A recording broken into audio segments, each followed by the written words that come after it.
Hello guys, welcome to my ഉത്രാടപ്പാച്ചിൽ vlog. ഈ കാണുന്ന വിഷയില് ഉത്രാടത്തിനന്നല്ല കേട്ടോ, ഇത് പൂരാടത്തിനന്നത്തെ.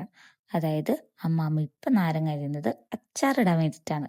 സദ്യക്ക് വേണ്ടിയിട്ടേ നല്ല എരിവുള്ള അച്ചാറ്, അതും അമ്മാമ്മയുടെ കൈ കൊണ്ട് ഉണ്ടാക്കി നമ്മൾ ഓണത്തിന് കഴിച്ചായിരുന്നു. അതിനുശേഷം അന്ന് രാത്രി തന്നെ നമ്മള് വളരെ വെറൈറ്റി ആയിട്ട് താമരയുടെ മൈലാഞ്ചി ഇട്ടു.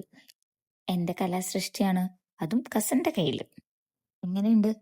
വളരെ വെറൈറ്റി ആയിട്ടുണ്ടെന്ന് എനിക്ക് തന്നെ അറിയാം. ഇതിനുശേഷം എന്റെ കയ്യിൽ ഇട്ടിട്ടുണ്ട്. ഇത് ഉത്രാടത്തിന് അന്ന് രാവിലെ തന്നെ ഒരു ദോശ തുടങ്ങി. കുട്ടി കുട്ടി ദോശ എനിക്കും പിന്നെ ഞാൻ പറഞ്ഞ കുട്ടി കസിനും വേണ്ടിയിട്ടാണ് കേട്ടോ. ദോശ കഴിച്ച് പിന്നെ അപ്പം തന്നെ ക്ലീനിങ് തുടങ്ങി.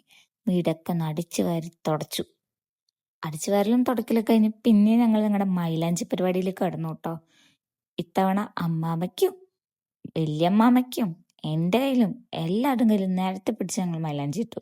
അത് കഴിഞ്ഞ് ഒരു ഓണക്കോടി ആ കുട്ടി കസിന് എടുക്കാനും പോയി. അത് കഴിഞ്ഞ് ബേക്കറി കയറി കുറെ കസിൻസ് ഒക്കെ വരുന്നതുകൊണ്ട് കുറച്ച് പലഹാരങ്ങളും പിന്നെ അല്ലറ ചില്ലറ ഐറ്റംസും വാങ്ങിച്ചു. പിന്നെ ഇപ്പി മുറിച്ച കായ ഞങ്ങൾക്ക് കായുപ്പേരി, അതായത് കായ വറുത്ത് ഉണ്ടാക്കാൻ വേണ്ടിയിട്ട് വാങ്ങുന്നതാണ് കേട്ടോ. ഞാൻ പറഞ്ഞില്ലേ ബേക്കറി കയറി കുറച്ച് സാധനങ്ങൾ വാങ്ങിച്ചു. അപ്പൊ വാങ്ങിച്ച പെപ്സിയാണിത്. പെപ്സിക്ക് ഇല്ലാത്ത കുറ്റില്ലെങ്കിലും എന്റെ അമ്മാമ്മ ഒരു പെപ്സി ഫാൻ ഗേൾ തന്നെയാണ് കേട്ടോ. പെപ്സിയുടെ ബലത്തില്ലെന്ന് തോന്നുന്നു അമ്മാമ്മ ഞാന് ആ കായപ്പേരിക്കുള്ള എല്ലാ കഷ്ണങ്ങളും, അതായത് കായ കഷ്ണം കഷ്ണമായി അന്വേഷിച്ച് അമ്മാമ്മ ഒരു സൈഡിൽ കായ എരിയുന്നു, എന്റെ അമ്മ ആ കായ വറുക്കുന്നു. ആ രംഗമാണ് നിങ്ങൾ ഇപ്പൊ കാണുന്നത്. ഫസ്റ്റ് ട്രിപ്പ് കായ വറുത്ത് അവിടെ ഇട്ടപ്പോഴത്തേക്കും എന്റെ കുട്ടി കസിന് ഒരു ഡ്രസ്സ് ഷേപ്പ് ചെയ്യാനുള്ളത് കൊണ്ട് ഞങ്ങൾ പയ്യെ അതായിട്ട് പുറത്തേക്ക് ഇറങ്ങി. എന്റെ വീടിന്റെ അടുത്തുള്ള ആന്റിനെ കൊണ്ടുപോയി ഡ്രസ്സ് ഷേപ്പ് ചെയ്ത് തിരിച്ചു വന്നപ്പോഴത്തേക്കും സമയം രാത്രിയായി. ഉത്രാടം തീരാറായെന്ന് ഞങ്ങൾക്ക് ഏകദേശം മനസ്സിലായി തുടങ്ങി. ഇത് പുറത്തേക്ക് ഇറങ്ങിയപ്പോഴാണ് കേട്ടോ. പിന്നെ വേഗം കുറെ വെജിറ്റബിൾസ് ഒക്കെ അരിഞ്ഞു. കാരണം ഇന്ന് നൈറ്റ് ചപ്പാത്തിയും വെജിറ്റബിൾ സ്റ്റൂ ആണ്. ആ സ്റ്റൂ ഉണ്ടാക്കുന്നത് ഞാനാണ്.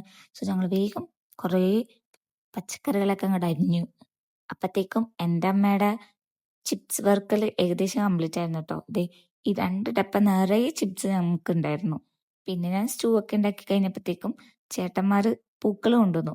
പിന്നെ ആ പൂക്കളൊക്കെ ഒന്ന് ഒരുക്കി നാളെ പൂവിടാൻ പാകത്തിന് വേണ്ടിയിട്ട് എല്ലാം സെറ്റ് ചെയ്തു. വലിയ പൂക്കളം ഞങ്ങൾ എല്ലാ വർഷവും ഓണത്തിന് ഇടാറുണ്ട് കേട്ടോ. ഇത്തവണയും കുറേ പൂക്കള് വേണം. അപ്പൊ നാളെ രാവിലെ ബാക്കി പൂക്കളായിട്ട് ചേട്ടൻ വരാന്ന് പറഞ്ഞുകൊണ്ട് ഉള്ള പൂക്കള് ഞങ്ങൾ നല്ലോണം വിടർത്തി പേപ്പറിലാക്കി സെറ്റ് ചെയ്ത് വെച്ചു. അപ്പൊ നാളെ ഓണം വ്ലോഗിൽ കാണാം. Bye bye.